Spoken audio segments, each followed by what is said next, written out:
राम में सब जग जानी,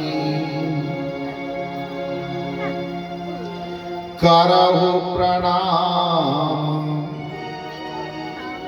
जोर जोग पानी। करहु प्रणाम जोर जोग पानी। आज षष्ठम दिवस की कथा में प्रवेश करने से पूर्व जो कलयुग के अवतारी हैं, जिनका चारों युग में प्रताप है, ऐसे वीर बलवंत हनुमंत लाल के चरणों में दंडवत प्रणाम करते हैं।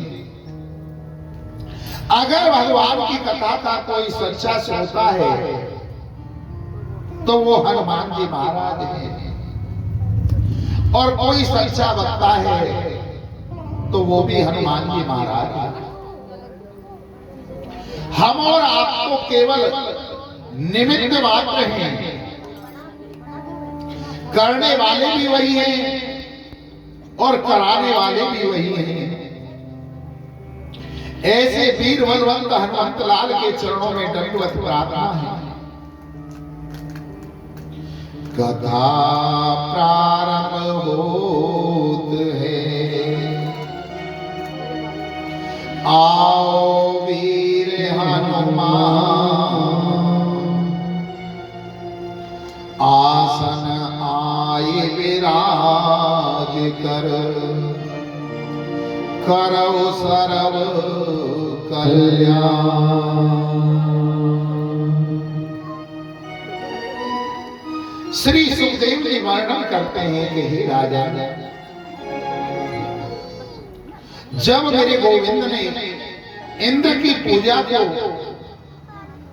बंद करा दिया, गोवर्धन महाराज की पूजा कराई, और इंद्र को जब इस बात का पता चला तो इंद्र ने मेघों को आदेश किया कि तुम सारे ब्रज को डुबा करके खत्म कर दो। बड़ी तीव्रता में मेघ आए, बिजलियां चमकने लगी, बड़ी भारी भयंकर वर्षा होने लगी। ब्रजवासियों ने कहा कि हे गोविंद, गोवर्धन महाराज से कहो कि हमें बचाए, हमें बचाए। तो गोविंद ने कह दिया कि हे भैया, नेत्र बंद करके गोवर्धन महाराज की प्रार्थना करिए। और जैसे ही ब्रजवासियों ने अपने नेत्रों को बंद करके गोवर्धन महाराज की प्रार्थना की है कि हे गोवर्धन महाराज, हमारी रक्षा करो, हमारी रक्षा करो, इतनी देर में मेरे गोविंद ने उस 7 कोस के गोवर्धन को अपनी उंगली पर धारण कर लिया और ब्रजवासियों से कहा कि आ जाओ अब तुम अंदर। सारे ब्रजवासी गोवर्धन महाराज के पीछे चले। वासुकी नाग की परिधि लगा दी चारों तरफ, जिससे कि जल अंदर प्रवेश न कर सके। एक तरफ अपने सुदर्शन चक्र को जल को सुखाने के लिए बिठा दिया, और दूसरी तरफ अगस्त जी महाराज उस जल का पान कर रहे हैं।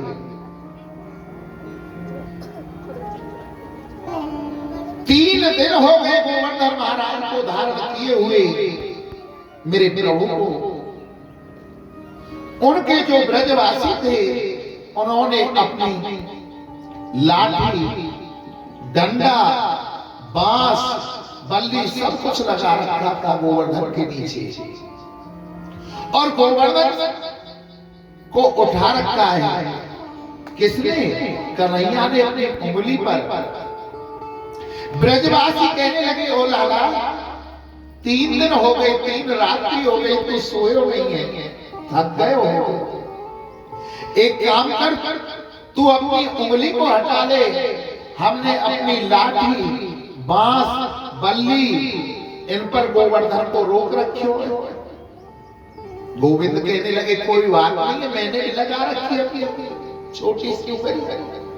बोले नाना लाला तू सो जा, आराम कर ले, थोड़ा भोजन पानी आदि पा ले, हम इतने संभाल के रख रहे, फिर लग जाइयो रोटी खा ले और जाता रहा।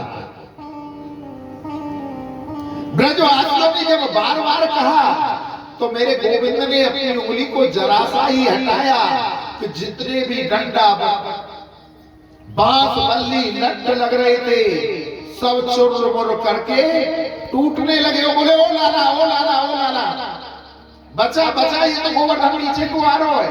कन्हैया ने फिर अपनी उंगली को लगा दिया। 7 दिन तक मेरे प्रभु ने 7 कोस के गोवर्धन महाराज को अपनी उंगली पर धारण करके रखा। मेघों पर जितना जल था उन्होंने पूरा जल बरसा दिया। इंद्र ने 7 दिन बाद आकर के देखा कल तो ब्रज का नाम भी नहीं बचा होगा, इतना जल बरसा है ब्रज के ऊपर। आकर के देखा तो वहां तो धूली उड़ रही थी। इंद्र का अभिमान दूर हुआ। जब बारिश बंद हो गई, मेरे कन्हैया ने गोवर्धन महाराज को स्थापित किया और सब ब्रजवासी बाहर निकल करके आगे गोवर्धन रख दिया। तो कन्हैया से पूछा कि कन्हैया तू न्यों बता, तेने या गोवर्धन को कैसे उठाया? तो गोविंद कहने लगे सत्य बताओ। कहां सत्य सत्य बता, झूठ मत बोली। गोविंद कहने लगे कछु माखन को पलवड़ो, कछु गोपन की सहाय, और श्री राधा जी की कृपा से मैंने गिरवर लियो उठाए। कि मेरे अंदर कुछ तो माखन का बल बढ़ा और कुछ आप लोगों ने मेरी सहायता की। बोले हमने क्या सहायता की? कि जब तुम टकटकी लगा करके मुझे देख रहे थे ना, तो तुम्हारा बल निकल करके मेरे अंदर प्रवेश कर गया। अब तो ब्रजवासी कहने लगे चोको, माखन चुरावे हो, मिश्री चुरावे हो, कपड़ा चुरावे हो, वस्त्र चुरावे हो, अब हमारे बलन को भी चुराने लगे हो। जब ही तो हम कह रहे तुम निर्बल कैसे है, हमारे अंदर बल कैसे नहीं, हमारे बल है तो तू चुरा ले। तो और श्री राधा जी की कृपा से मैंने गिरवर लियो उठाए। इंद्र उनके पास आता है और इंद्र ने आकर के क्षमा मांगनी चाहिए।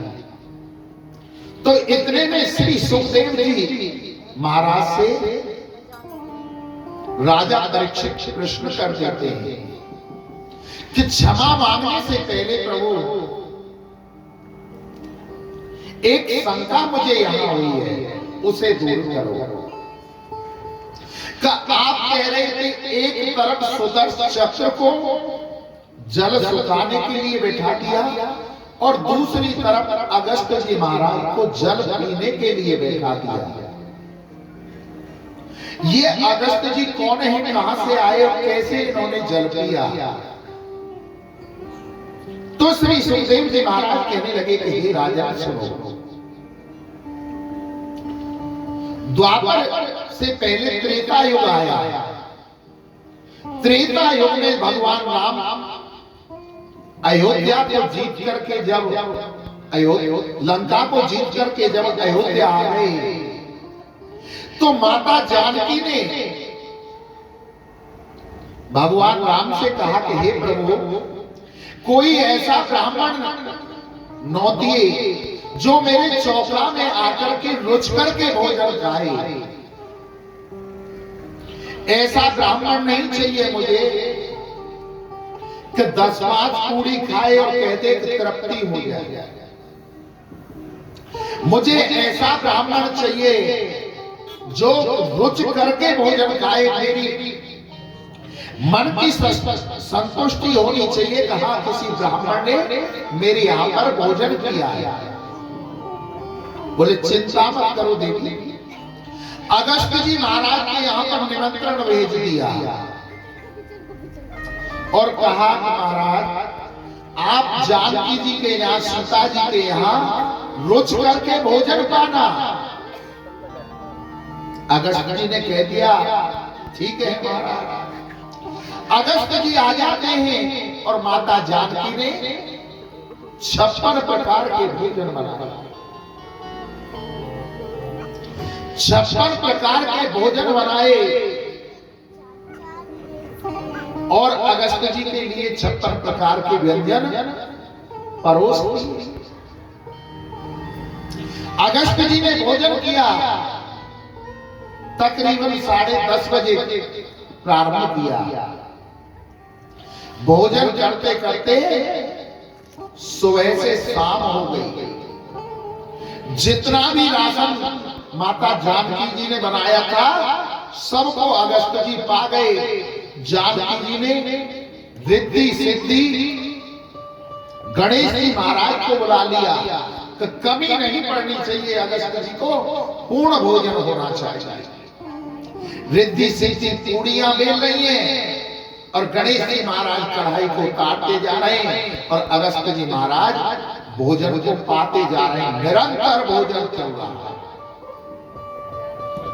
एक दिन नहीं, 2 दिन नहीं, 17 दिन हो गए भोजन करते करते।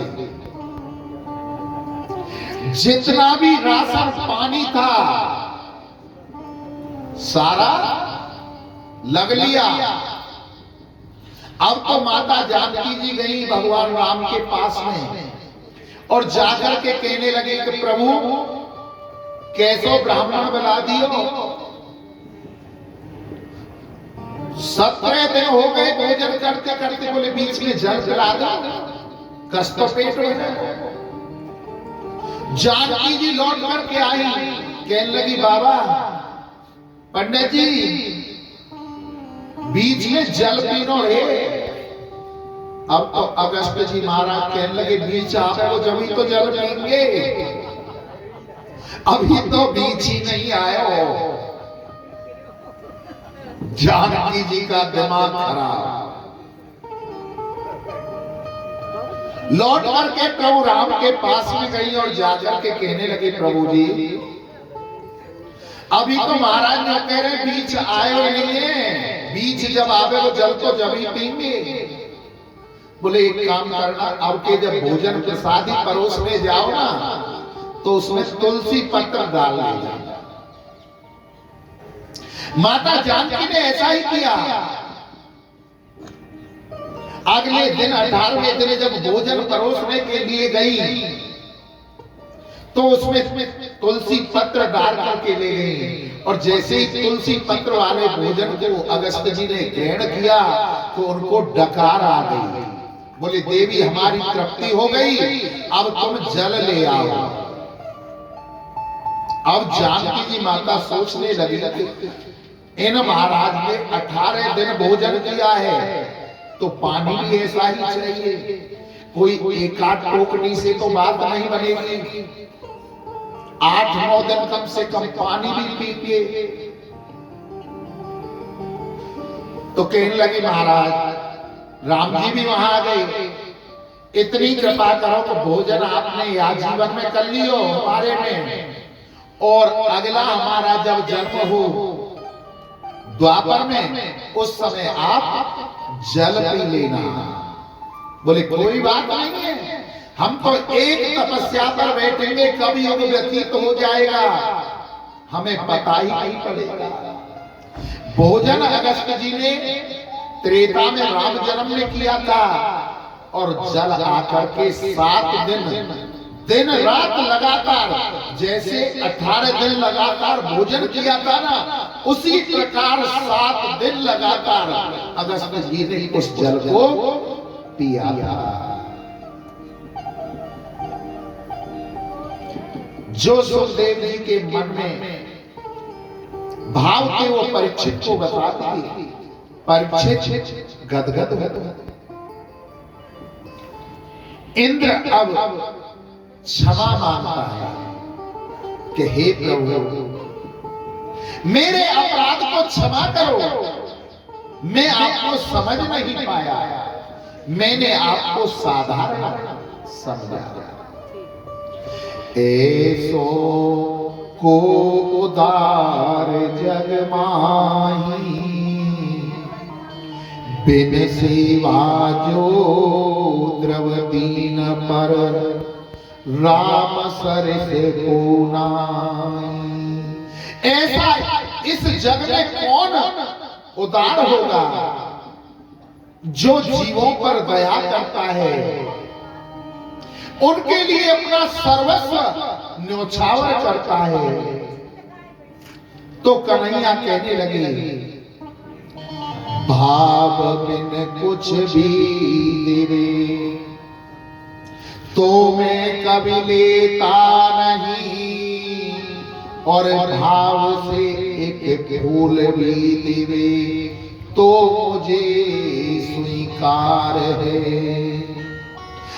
अगर भाव से मुझे केवल व्यक्ति एक पुष्प चढ़ा देता है ना, मैं उस पुष्प से ही प्रसन्न हो जाता हूं, और बगैर भाव के अगर मेरे ऊपर कोई लाखों लुटाए तो मुझे कुछ भी उसका स्वीकार नहीं। भगवान कहते हैं इंद्र से, भक्त हमारे पग धरे, वहां धरो में हाथ, सदा संग लगत फिरूं, कबहु न छोड़ूं साथ। जब भक्त मुझे अपना सर्वस्व मान लेते हैं, भगवान की तरफ एक कदम भी बढ़ाते हैं, तो मैं उसकी तरफ 100 कदम बढ़ाता हूं, और उसके पग के नीचे अपने हाथ लगा देता हूं। आज इंद्र ने मात्र 10 श्लोकों में कृष्ण की स्तुति की, और ब्रह्मा जी ने कितने श्लोकों में स्तुति की थी? 40। परंतु ब्रह्मा जी को क्षमा नहीं किया था, और इंद्र ने केवल 10 मंत्रों में स्तुति की, इंद्र को क्षमा कर दिया। अपराध दोनों ने किया था। ब्रह्मा का क्या अपराध था? ब्रह्मा ब्रजवासियों को, गौओं को चुराकर ब्रह्मलोक में ले गया था, उनके सखाओं को उनसे दूर किया था भगवान से। और इंद्र ने क्या अपराध किया था? ब्रज को डुबाना चाहा था, परंतु उनके जो ब्रजवासी थे वो 7 दिन रात तक गोविंद के पास रहे। दोनों के अपराध में कितना बड़ा अंतर है। एक ने भक्त को भगवान से दूर किया, और दूसरे ने अपराध किया, भक्त भगवान दोनों साथ मिलकर के 7 दिन तक रहे। आपको एक चीज बताऊं, 4,32,000 वर्ष का कलयुग, 8,64,000 का द्वापर, 12,96,000 का त्रेता, और 17,12,000 का सतयुग। इतने वर्षों को मिलाकर के एक चतुर्युगी बनती है। और जब ऐसी चतुर्युगी 71 बार बदल जाती है, तब एक मनवंतर होता है। और जब ऐसे 14 मनवंतर बदल जाते हैं, तब एक इंद्र बदलता है। और जब 14 इंद्र ऐसे बदल जाते हैं जब ब्रह्मा जी का एक दिन होता है। ब्रह्मा जी की कितनी बड़ी आयु है इंद्र की अपेक्षा। उन ब्रह्मा जी ने 40 मंत्रों में स्तुति की, परंतु उसे क्षमा नहीं किया। और इंद्र का कितना छोटा पद था, उसको क्षमा कर दिया। किसके कारण? कि इंद्र की गलती के कारण भगवान के भक्त भगवान के पास रहे थे 7 दिन। आज इंद्र को क्षमा करके और अपने ब्रजवासियों को लेकर के गोविंद वृंदावन आते हैं। आज मैया ने अपने लाला के लिए 56 भोग बनाए। 56 भोग की प्रथा यहां से प्रारंभ होती है। 56 भोग जो लगाए जाते हैं। क्यों? लाला ने गोवर्धन को कितने दिन उठाया था? 7 दिन। और एक दिन में कितने पहर होते हैं? 8 पहर। मैया लाला को 8 पहर भोजन कराती थी। 7 दिन तक लाला ने भोजन नहीं किया था, जल नहीं पिया था। 7 दिन तक गोवर्धन को धारण करके रखा था। तो मैया ने 7वें दिन का ध्यान रखा। 7 एक दिन में कितने पहर हैं? 8 पैर। और 7 दिन कुछ नहीं खाया, सत्तू अट्टू 56। तब से 56 भोग मेरे प्रभु को भोग लगाया है मैया। श्री सुखदेव जी महाराज वर्णन करते हैं, कार्तिक का महीना आ गया, गोपा अष्टमी जिसको बोला जाता है। अपने मैया नंद बाबा से आज कन्हैया ने कहा कि हे मैया, अगर आप हमें अनुमति दे दें तो हम गौ चराने की आज्ञा आपसे चाहते हैं। आज नंद बाबा ने गोपा अष्टमी के दिन, कार्तिक शुक्ला गोपा अष्टमी के दिन 2 लाख गौओं की खुरों को सोने से मढ़वाया, सींगों को सोने से मढ़वाया और लाला के हाथ से आज उन गौओं को दान कराया। बाकी जितनी गौ बची थी सबके स्वस्तिक लगवाया हल्दी के, और कहा कि लाला अब इन गौओं को तुम चराने जाओ। लाला पहली बार बड़ी गौओं को लेकर के जंगल में चराने के लिए जाते हैं और गौ चराने के लिए बहुत दूर निकल जाते हैं। जो घर से करीब आए थे वो सुबह 9-10 बजे ही कर लिया और गौओं को चराते चराते वो आगे बहुत निकल जाते हैं। संध्याकालीन समय आ जाता है, दोपहर बाद 2-3 बजे का समय हो जाता है, तो गोविंद को भूख लगने लगी। अपने मित्रों से कहा कि हे सखाओ, आज हम गौओं को लेकर अधिक दूर निकल आए हैं और हमको भूख लगी हुई है, आप भोजन की कोई व्यवस्था बनाओ ना। बोले लाला इस जंगल में भोजन कहां से लेके आ गया? तो ध्यान लगा करके देखा कि कुछ दूरी पर धुआं उठ रहा था। बोले इधर जाओ, देखो वहां से धुआं उठ रहा है, वहां पर कोई गांव होगा, घर होगा, वहां भोजन की व्यवस्था। कृष्ण के कहने पर उनके सखा उधर जाते हैं और वहां जाकर के देखा कि वहां ब्राह्मण देवता यज्ञ पर यज्ञ करे जा रहे थे। ब्राह्मणों को देख करके कृष्ण के सखाओं ने प्रणाम करके कहा कि हे ब्राह्मण देवताओ, जय श्री कृष्ण, राम नाम परंतु उन ब्राह्मण देवताओं ने अभिमान के कारण न तो उनकी जय श्री कृष्णा ली ने उनका प्रणाम लिया और अपने यज्ञ को करते रहे, स्वाहा स्वाहा स्वाहा अपने यज्ञ में लगे। जब ब्राह्मण देवताओं से नहीं बोले तो कृष्ण के मित्र वहां से लौटकर कृष्ण के पास आए। कन्हैया ने पूछा, अरे भैया कछु खाने के लाए लेके आए ना आए? बोले अंगार लाए, खा ले। बोले अरे लाला तुम ऐसे कैसे बोल रहे हो? बोले और क्या बोले? हम उन ब्राह्मण देवताओं के पास गए और उनसे हमने भोजन मांगा, प्रणाम किया, उन्होंने तो हमारी राम राम भी नहीं ली, जय श्री कृष्णा नहीं ली, उन्हें तो बड़ा अभिमान है। बोले तुम गलत जगह गए, तुम्हें माताओं के पास जाना चाहिए था। माताओं के हृदय में अधिक भक्ति होती है पुरुष की अपेक्षा। आप कहीं भी देख लेना, कथा कीर्तन भागवत आदि में पुरुष मिलेंगे 10-5 और पूरी माताएं माताएं।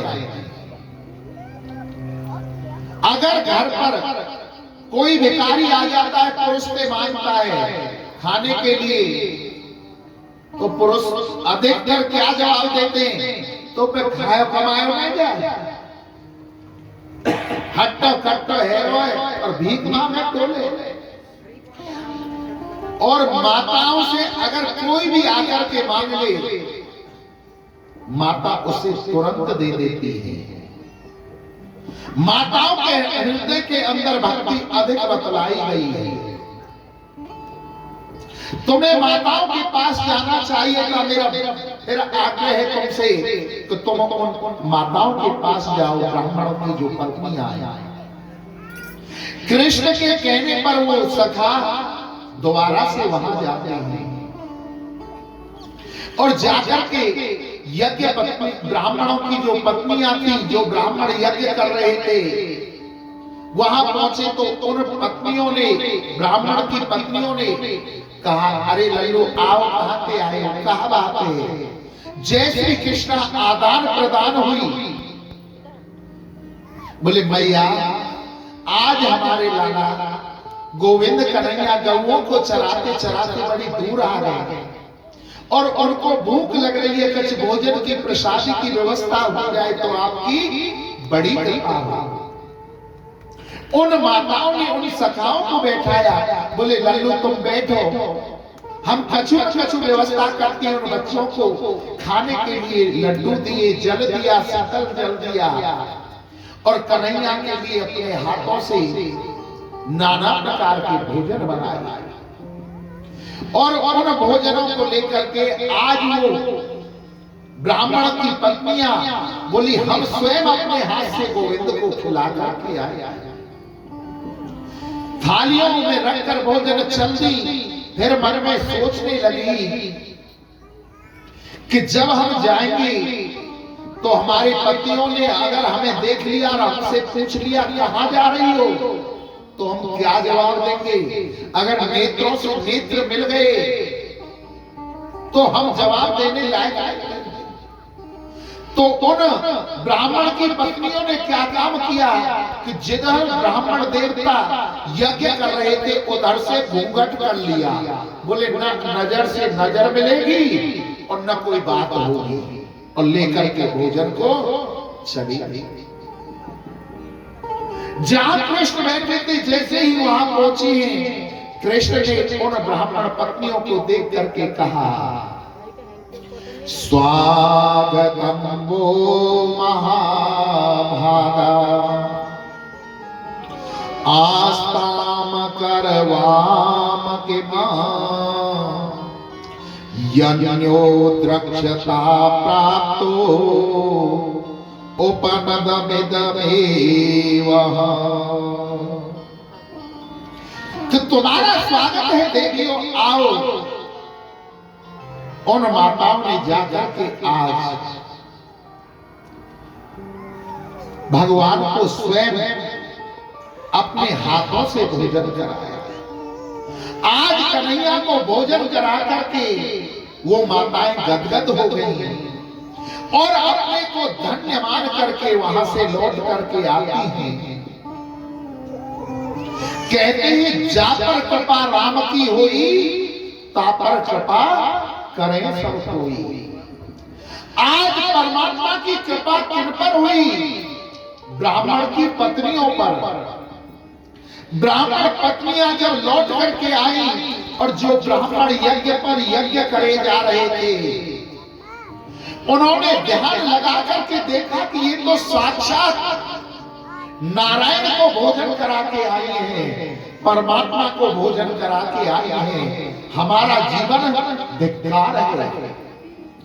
जो हम दिन रात स्वाहा ही स्वाहा कर रहे हैं, दर्शन की तो बहुत दूर की बात है। हमने तो अभी उनकी अनुभूति नहीं की और ये हमारी पत्नियां उनको भोजन करा करके आई हैं। अपने आप को वो ब्राह्मण धिक्कारने लगते हैं, गलती मानने लगते हैं। दिक जन्म नेत्र व्रतः विद्याधिक व्रत बहु ज्ञातम, दिक कुलम श्रेष्ठम, दिक क्रिया दाक्षः विमुक्ता धिक्कार है हमारे इस जन्म को और धिक्कार है ऐसी विद्या को जो परमात्मा को न पहचान सकी। धिक्कार है हमारे ऐसे कुल को जिसने हमने जन्म लिया ब्राह्मण कुल में, फिर भी हम परमात्मा को न पहचान सके। इससे तो अच्छी हमारी पत्नियां हैं जो साक्षात नारायण को अपने हाथों से भोजन करा करके आया।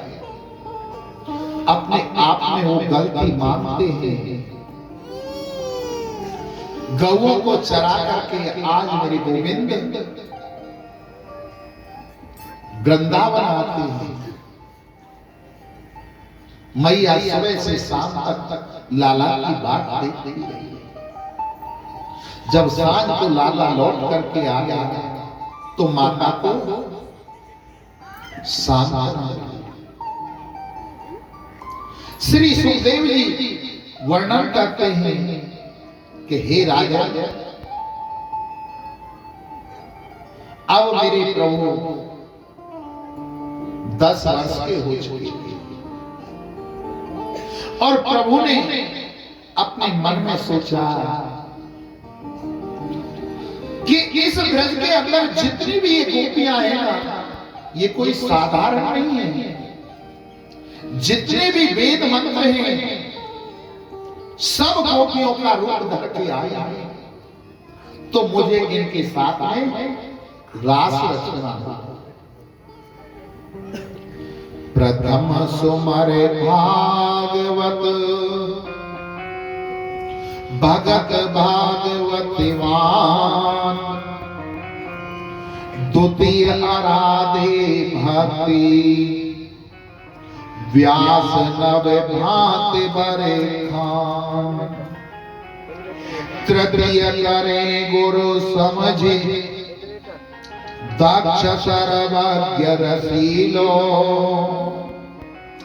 चौथे होई विरक्त बसे बन राज बसीलो, पांचे भूल देह सुदे तव छठी भावना रास की, सातई पामे रीत रसे श्री स्वामी हरिदास की। अब तो गोविंद रात्रि के 12 बजे उठते हैं और उठ करके यमुना के किनारे पहुंच गए और जाकर के वहां अपनी मुरली पर तान छेड़ देते हैं।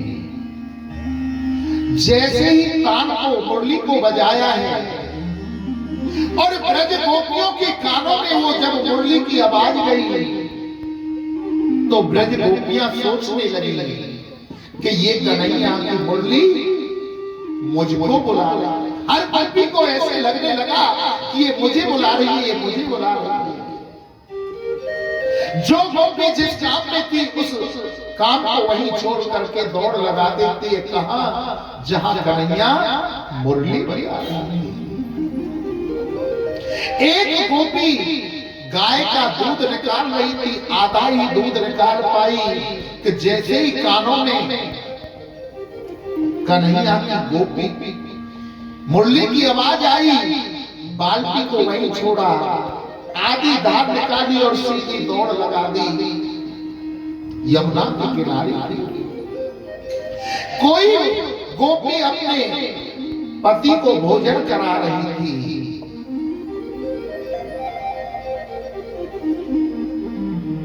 पति ने कहा देवी इसमें राम रस कम है, तो गोपी ने बूरे का डब्बा उठा करके लाई और पूरा डब्बा बूरे का सब्जी में डाल दिया। बोले देवी ये क्या कर रही हो तुम?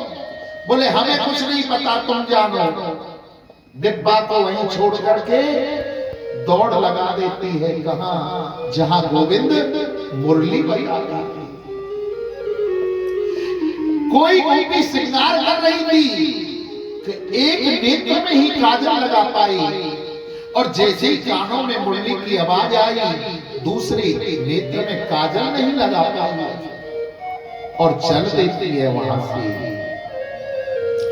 लाखों की संख्या में गोपियां जहां गोविंद मुरली बजा रही थी वहां पहुंच जाती थी। उन गोपियों को देख करके मेरे गोविंद ने कहा स्वागतम वो महाभागा प्रियम किम कारणम वह ब्रजस्या नाम क्विच्यत ब्रहुत बुरागमन काननम। कि हे सखियों आओ तुम्हारा स्वागत है, परंतु किस कारण आई अपने आने का कारण तो बताओ। गोविंद की ऐसी वाणी सुनकर के वो गोपियां एक दूसरे के चेहरे की तरफ देखने लगी। हम कन्हैया को कहें तो कहें क्या, जिस कन्हैया के लिए हम अपना सर्वस्व छोड़ करके आए हैं और वही कन्हैया आज हमसे पूछ रहा है तो हम क्यों आए हैं। कृष्ण कहने लगे दृष्टवनम कुसुमतिराकेश कररजतम यमुना नीललीलल तरु पल्लव शोभितम। कि शायद तुम इसलिए आई हो कि रात में जब चंद्रमा निकलता है तो यमुना की बालू कैसे चमकती है। अब तुमने देख ली, अब तुम लौट जाओ। गोपियां चुप हो गई। गोविंद कहने लगे कि स्त्री का सबसे बड़ा धर्म होता है पतिव्रत धर्म, और तुम अपने पतियों को छोड़ करके मेरे पास में आई हो। पतिव्रत धर्म में कितनी शक्ति होती है तुम्हें एक कथा सुनाता हूं। कृष्ण कहते हैं गोपियों से कि एक पति और पत्नी का जोड़ा था, बड़े आनंद के साथ रहते थे। उसका जो पति था किसान था, एक उनके बच्चा था 8-9 महीने का। पति काम करने के लिए खेतों पर गया, किसान था बेचारा। पूरे दिन खेतों में मेहनत की, तकरीबन 2-2:30 बजे दोपहर बाद पति लौट करके आया कि उसकी पत्नी भोजन की तैयारी कर रही थी, चावलों को बीन रही थी अपने आंगन में बैठ करके कि मेरा पति आ रहा होगा, उसके लिए भोजन प्रसादी की तैयारी करनी। पति जब जंगल से आया, बेचारा हारा थका हुआ था, अपनी पत्नी की गोद में सिर रख करके सो जाता है, नींद लग जाती है। उसी समय उसका जो बालक था 8-9 महीने का, घुटमन चलना सिखाई था अभी। भोजन बनाने की तैयारी कर रही थी कि अमीठी जला करके आई थी, जिसे बरोसी बोला जाता है, जो जमीन में थोड़ी नीचे होती है। उसमें आग लग रही थी। वो बालक घुटमन चल करके उस बरोसी की तरफ जा रहा था। अब पत्नी मन में सोचने लगी कि मेरे पति अभी अभी वन से जंगल से आए हैं खेत का काम करके, अगर मैं इनको उठाती हूं सोते हुए को तो मेरा पतिव्रत धर्म टूटता है, और इन्हें नहीं उठाती तो मेरा बालक जाकर के बरोसी में जल करके भस्म हो जाएगा। उसे अग्नि की ज्ञात नहीं है, अग्नि कैसी होती है। पत्नी मन में सोचने लगी, करूं तो मैं क्या करूं।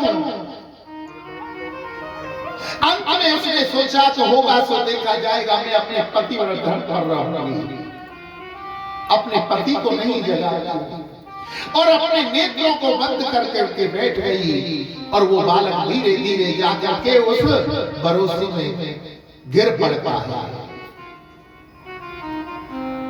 तकरीबन 2 घंटे के बाद में उसके पति की नींद खुली।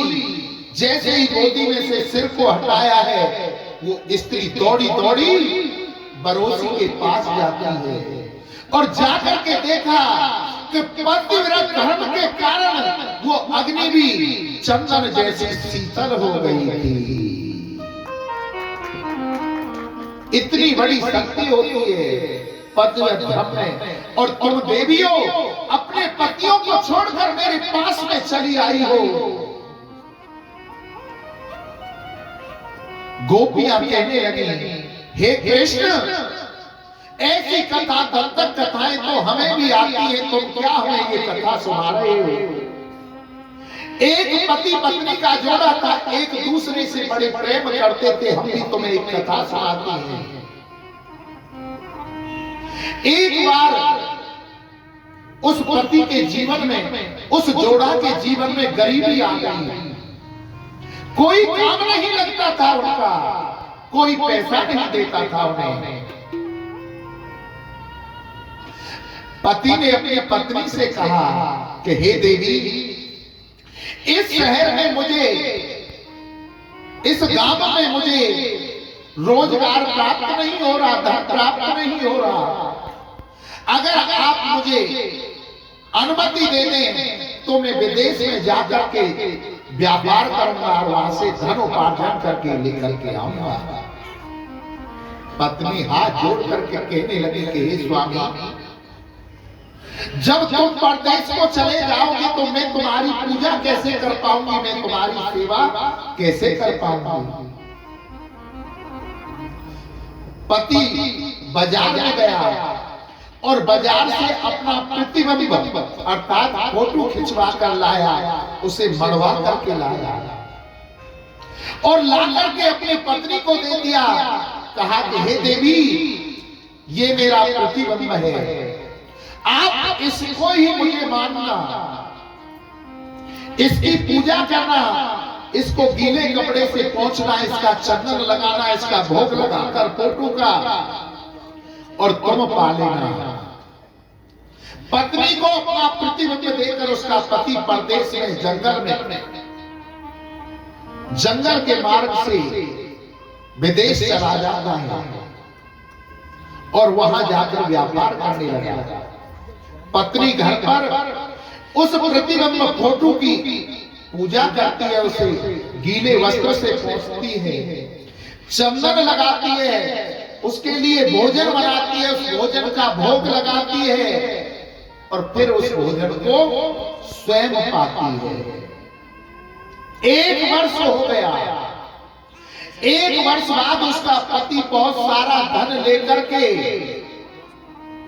आज लौट करके आया, आकर के अपने दरवाजे को खटखटाया और उसकी पत्नी उस समय उस प्रतिबिंब की फोटो की पूजा में लगी हुई थी। उसको गीले कपड़े से पोंछ रही, चंदन लगा रही, उसके लिए भोजन बना रही थी। हे कृष्ण, तुम ही बताओ,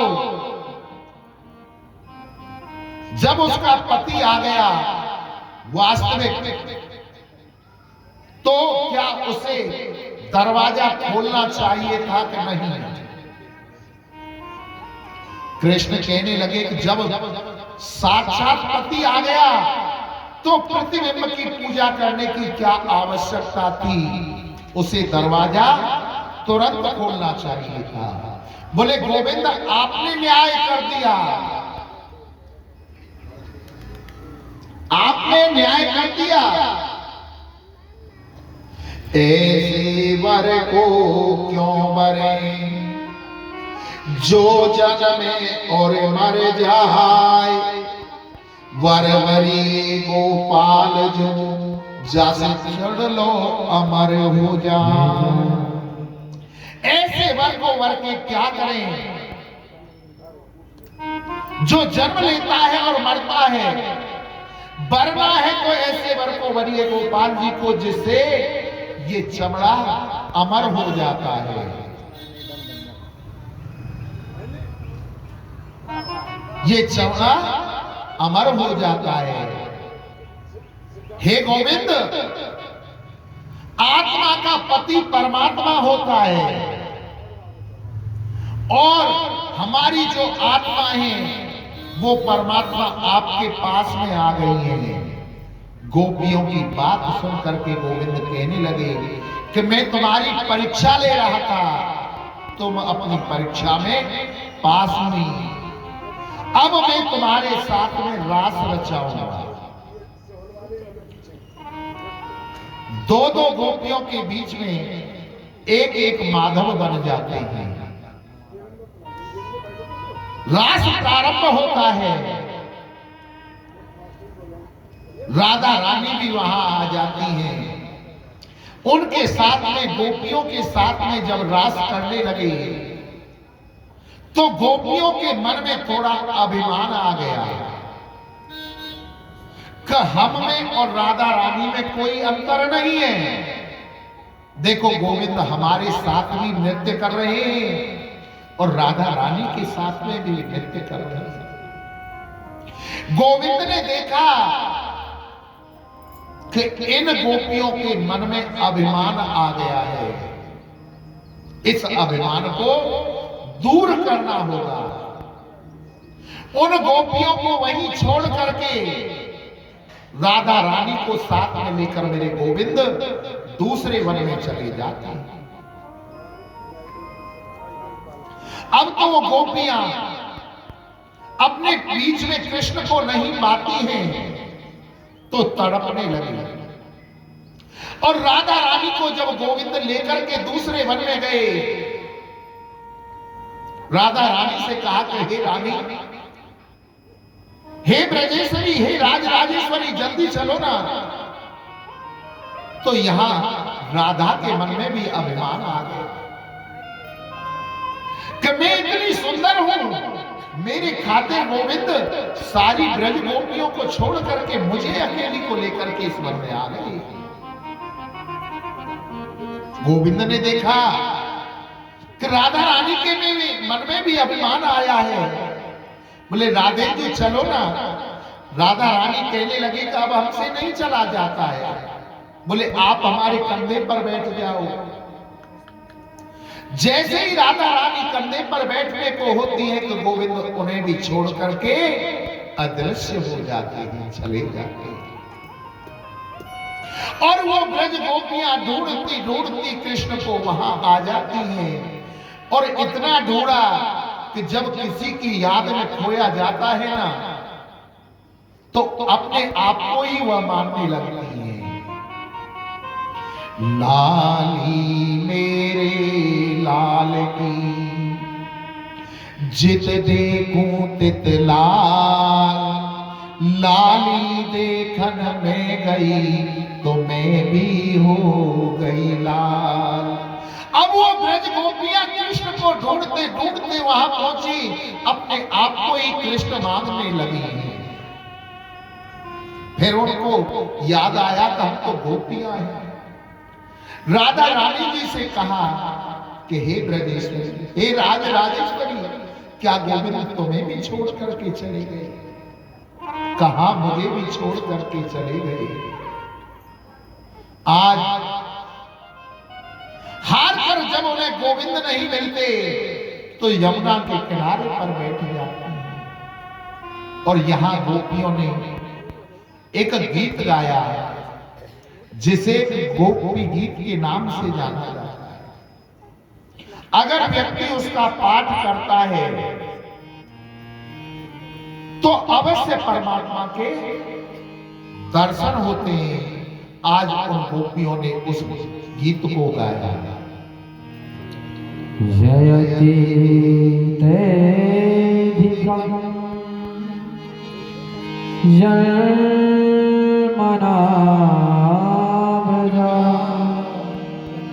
श्रयते इंदिरा शाश्वतात्रिः।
जय श्री राधे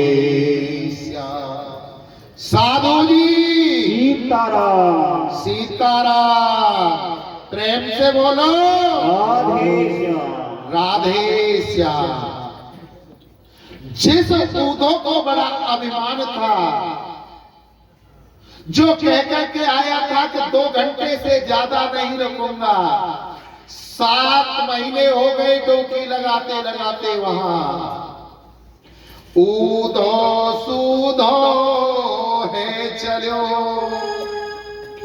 सोने गोपिन के बेन, ज्ञान बजाई डुमडुमी और प्रेम बजायो ढोल। आज उन गोपियों के वचनों को सुनकर के जिसे ज्ञान का अभिमान था, वो ऊधो सूधो हो चले और जाकर के कृष्ण से कहने लगा कि हे कन्हैया, हे कृष्ण, तुम कितने निष्ठुर हो, तुम्हें उन ब्रजवासियों पर दया नहीं आती, वो तुमसे कितना प्रेम करते हैं। तो गोविंद ने कहा कि हे उद्धव, प्रेम दिखाया नहीं जाता, प्रेम तो अंदर की बात है, प्रेम गुप्त होता है। जब हमने प्रेम दिखा ही दिया तो क्या प्रेम रहा, गुप्त रखना चाहिए।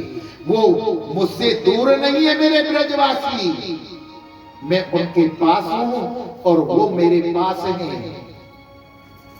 आज उद्धव को वहीं पर सारे ब्रजवासियों के दर्शन कराए हैं गोविंद ने। तुम्हारे ज्ञान के ऊपर भक्ति की, प्रेम की भक्ति चढ़ना अति आवश्यक था। तभी तुम्हारी भक्ति सार्थक है। अगर तुम किसी से सच्चा प्रेम करते हो या सच्चा दान करते हो तो किसी को बताने की आवश्यकता नहीं है, दिखाने की आवश्यकता नहीं है, गुप्त रखो। एक हमारा चेला था चंगीलाल, चेला चंगीलाल किसी प्रोग्राम में गया कथा में, तो वहां सब दान लिखा रही थी। चंगीलाल ने सोचा कि हम भी दान लिखवाएं। अब तो चंगीलाल जो माइक पर दान बोल रहा था उसके पास कान में जाकर के कहा कि भैया बोल दे कि एक व्यक्ति आया है, नाम मत बोलना हमारा। उसने इस कथा में 1 लाख रुपए का दान दिया। अब तो जब ये बोला गया तो पब्लिक ने बहुत तालियां बजाई, 1 लाख रुपए का दान करने वाला आ गया भाई कोई। थोड़ी देर बाद फिर खड़ा होकर के चंगीलाल गया, बोले गुप्त दान है, नाम मत बताना, पर इतना कह देना कि जिसने ये दान दिया है वो अभी भी कथा पांडाल में बैठा हुआ है। भाई 1 लाख रुपए का दान आया था। बोलने वाला कहने लगा कि भैया जिसने वो गुप्त दान दिया है वो इसी कथा में बैठा हुआ है अभी।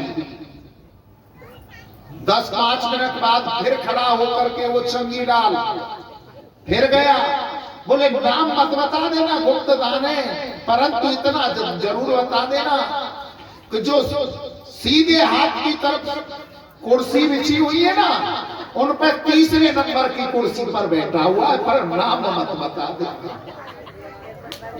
बोले सुनो सुनो सुनो, जिन्होंने 1 लाख रुपए का दान दिया था, गुप्त दान, नाम नहीं बताएंगे, वो इसी कथा में, इसी पांडाल में सीधे तरफ की कुर्सियों पर 3रे नंबर पर बैठा हुआ। कथा पूरी हो गई, सब प्रसाद लेकर के गए। दूसरे दिन कथा की जो कमेटी थी चंगीलाल के घर पर पहुंची। बोले महाराज आप 1 लाख रुपए का चेक तो काट करके दिया है कल कथा में दान का, पर उस पर अपना नाम नहीं लिखा था, सिग्नेचर नहीं करी। बोले साइन कर देते, सिग्नेचर कर देते, साइन कर देते, नाम लिख देते तो पता नहीं चल जाता, फिर गुप्त दान ही किस बात का हो। गुप्त दान तो तभी है जब तक उस पर साइन नहीं करेंगे, साइन कर देंगे तो नाम उजागर हो जाएगा। गुप्त दान है। तो प्रेम करना है, दान करना है, किसी को बताना नहीं है, दिखाना नहीं है। श्री सुखदेव जी महाराज वर्णन करते हैं, कंस की 2 पत्नियां थी, अस्ति और प्राप्ति। अस्ति माने है और प्राप्ति माने होगा। आज हमारे पास जितना धन दौलत माल है उसकी अभिलाषा, उससे ज्यादा अभिलाषी प्राप्ति की तो और जीवन में और बढ़ जाए। इन अस्थि प्राप्ति जो कंस की पत्नियां उनसे बचना चाहिए। अस्थि प्राप्ति दोनों कंस की पत्नियां जब उनके पति को मार दिया तो अपने पिता जरासंध के पास नहीं और जाकर के कहा पिताजी पिताजी तुम्हारे दामाद को कृष्ण बलराम ने मार दिया। जरासंध 23 अक्षौणी सेना लेकर के मथुरा पर युद्ध करने के लिए आया। गोविंद ने सारी सेना को मार दिया, केवल जरासंध को छोड़ा। और 1 बार नहीं 2 बार नहीं 17 बार 23 अक्षौणी सेना लेकर के जरासंध आया, परंतु मेरे गोविंद सेना सेना को मार देते राक्षसों को और जरासंध को छोड़ देते थे। ढूंढ ढूंढ के राक्षसन ने लिया। 18वीं बार जरासंध ने क्या काम किया, 11,000 ब्राह्मणों को बुलाया।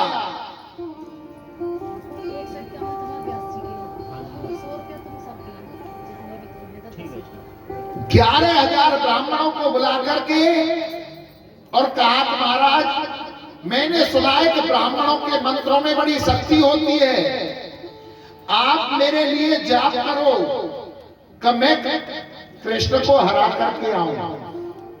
अगर मैं कृष्ण को युद्ध में हराया तो तुम्हें इतना धन दूंगा, इतना धन दूंगा कि जीवन में कभी किसी से नहीं मांगना पड़ेगा। अगर अब की बार में हार करके आ गया तो मैं 11 के 11,000 को सूली पर चढ़ा दूंगा।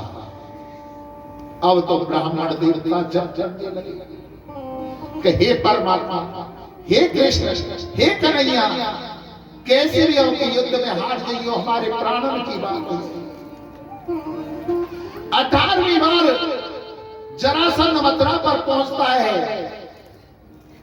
और जाकर चढ़ाई करता है।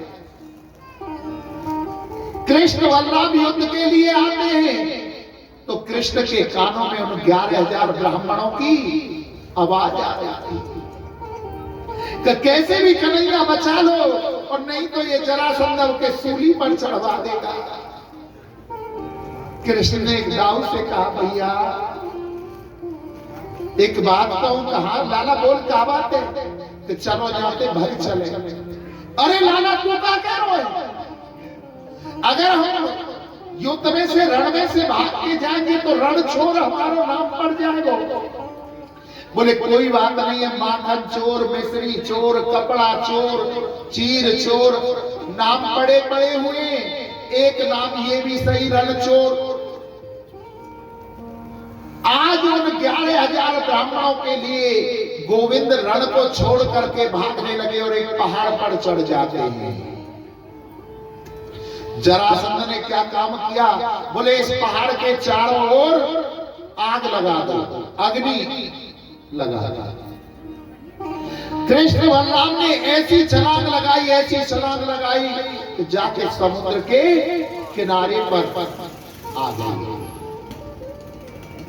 विश्वकर्मा जी को आवाहित किया और कहा कि हे विश्वकर्मा जी, इस समुद्र में आप हमारी नगरी को बनाइए, महल बनाइए।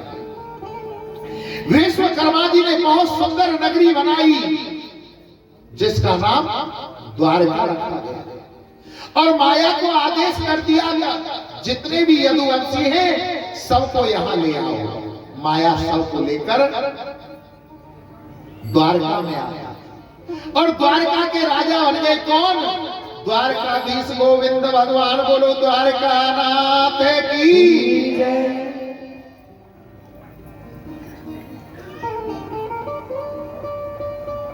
इसके बाद में रेवत नाम के राजा थे, उनकी पुत्री का नाम था रेवती, जिसका विवाह बलराम जी के साथ में हुआ।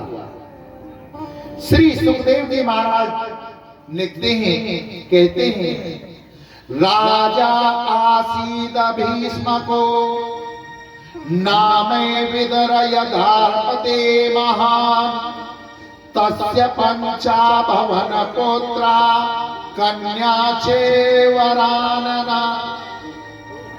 कुंदनपुर के राजा थे जिनका नाम था भीष्म।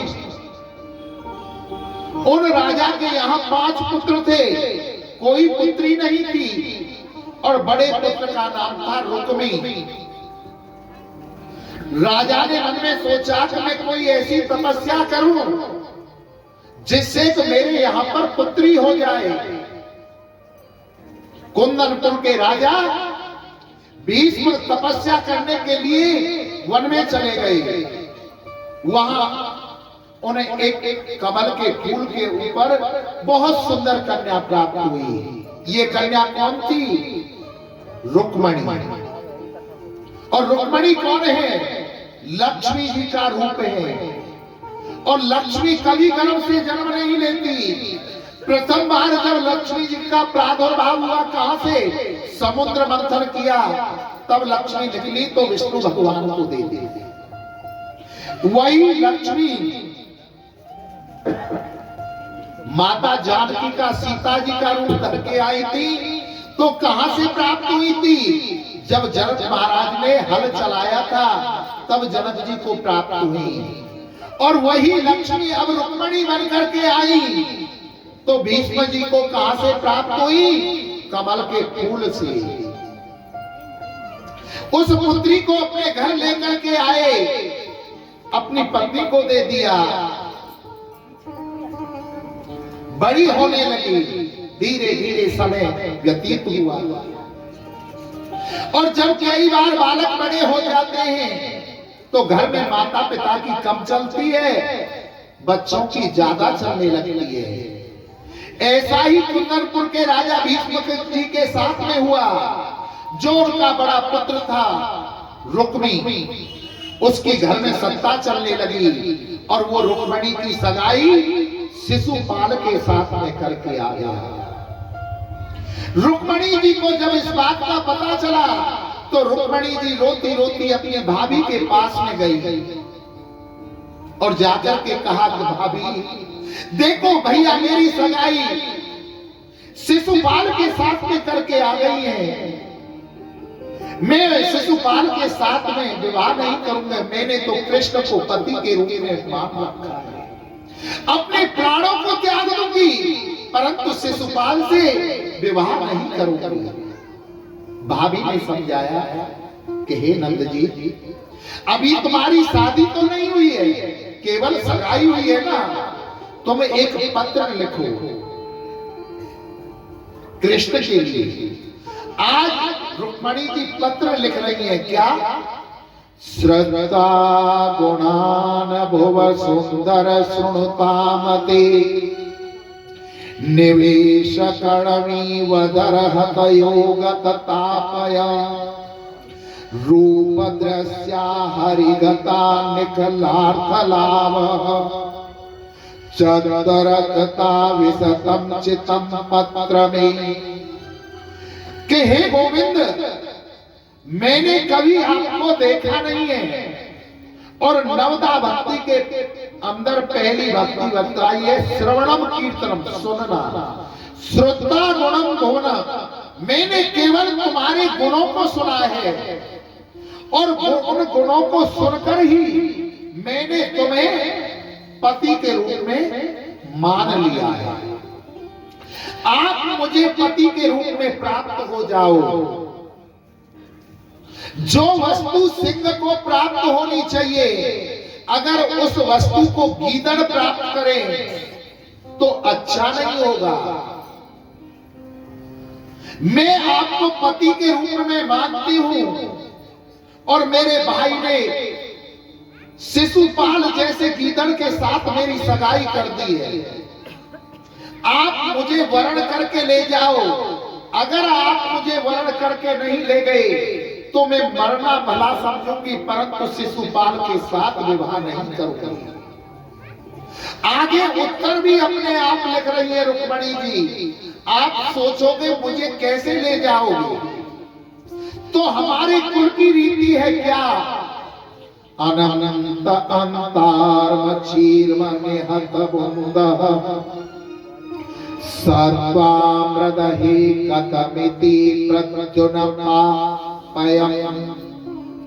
पूरे धुरस्त महती कुल देवी यात्रा यस्याम बहिर्नव विदुर गिरजामुपहि।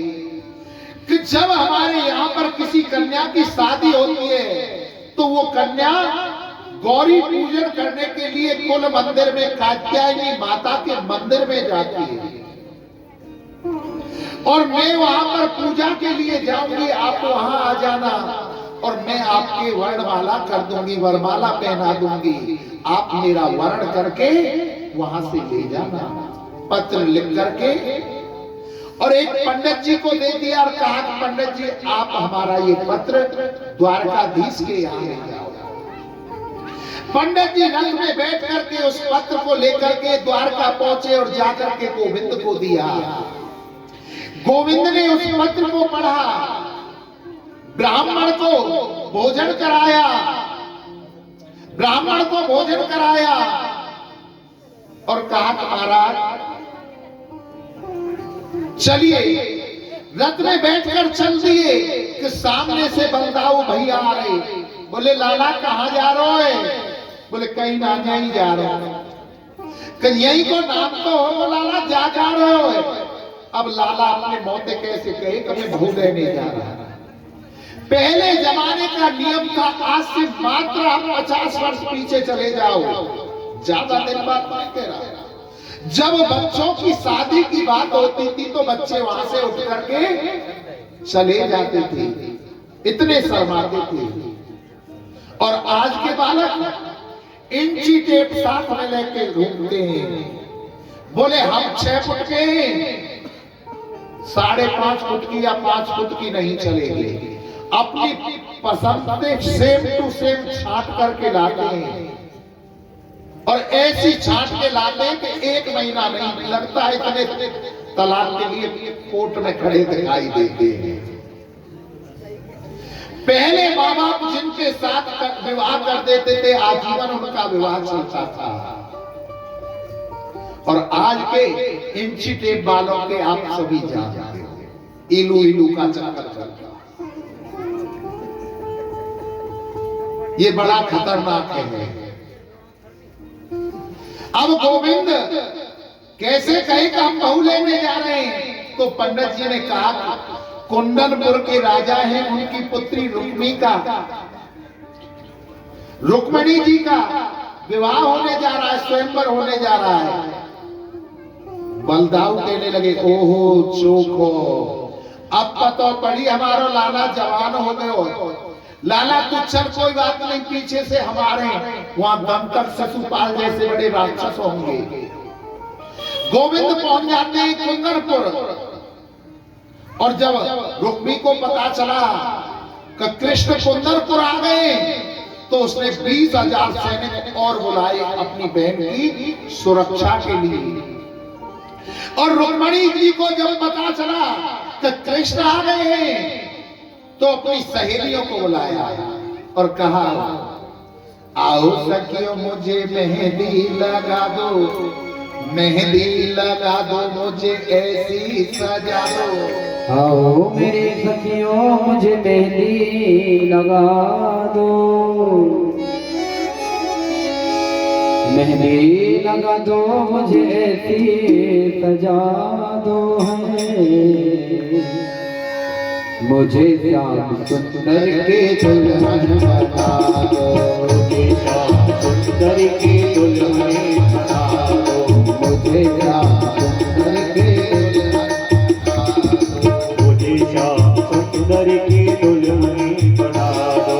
आओ मेरी सखियों मुझे मेहंदी लगा दो, आओ मेरी सखियों मुझे मेहंदी लगा दो, मेहंदी लगा दो मुझे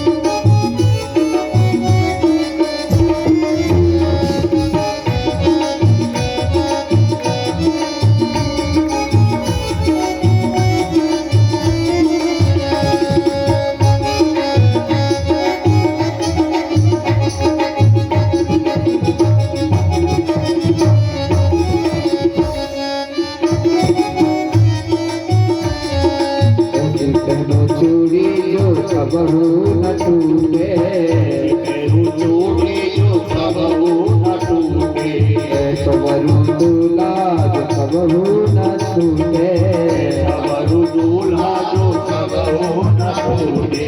अटल सुहाग के बिंदिया लगा दो, अटल सुहाग के बिंदिया लगा दो, मुझे श्याम सुंदर की दुल्हन बना दो।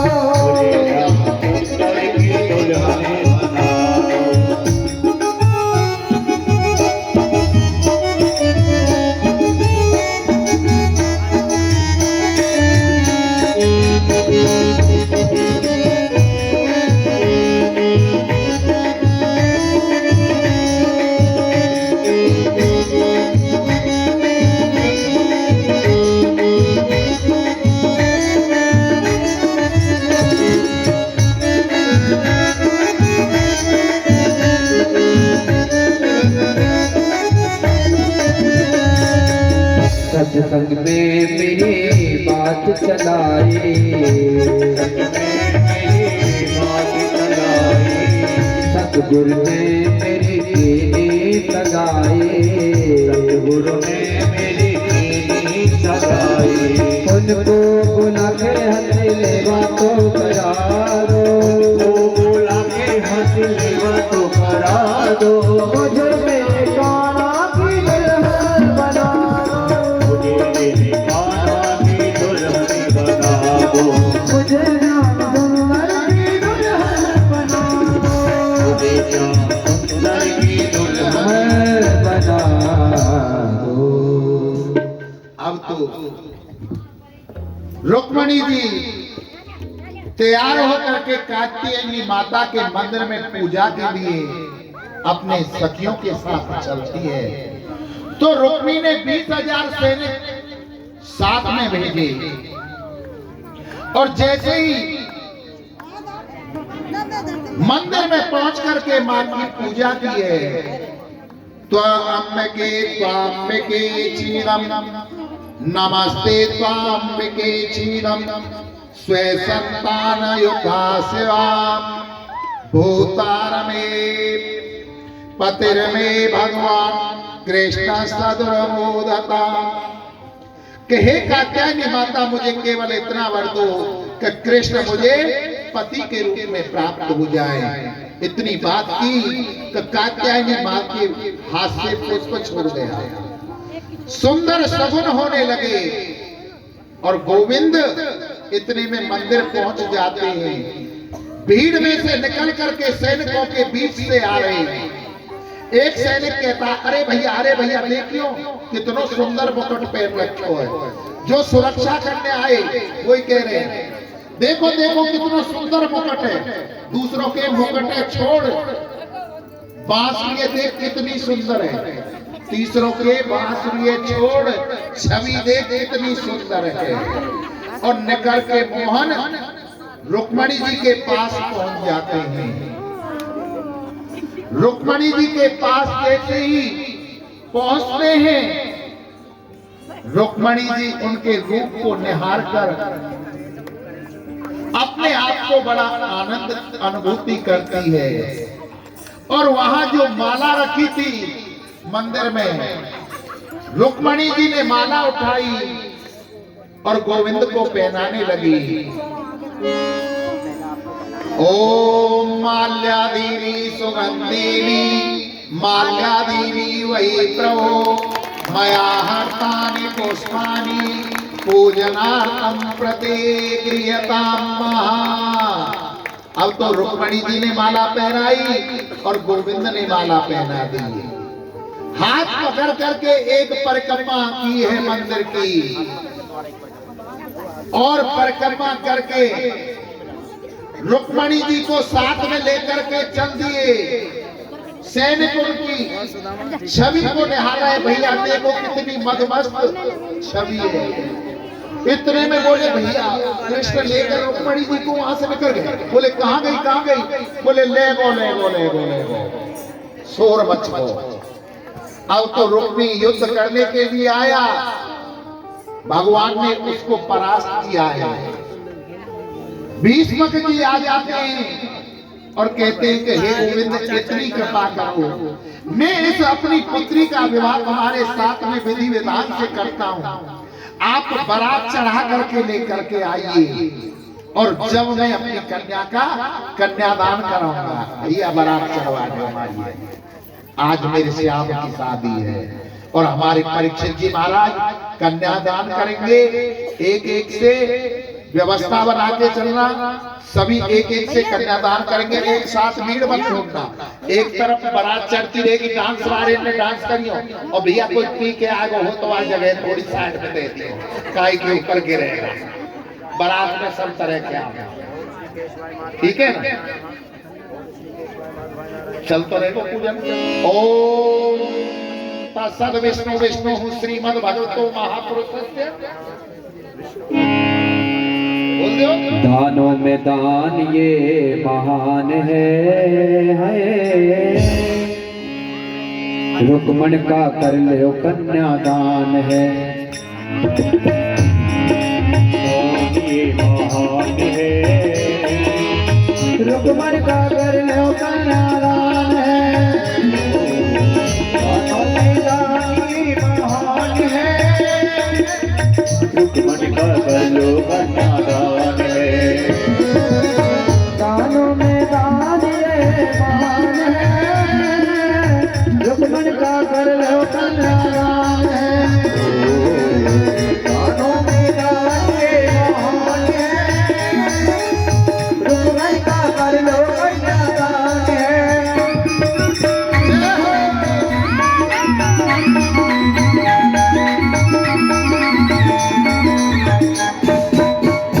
और सबसे पहले हमारे परीक्षित जी कन्यादान करेंगे और उसके बाद में जिन्होंने भी कन्यादान करना है व्यवस्था को बनाए रखना है, एक एक करके खड़े होकर के सभी कन्यादान करें। बेटी नसीबों से घर होती है, घर पे जब जाती अज्ञान होती है। बेटी नसीबों से जब होती है, घर से जाती है अखियाँ रोती है। मैं तेरी बाहों के जूते में पड़ी बाबुल, जा रहे हो छोड़ के तेरी गली बाबुल। मैं तेरी बाहों के झूले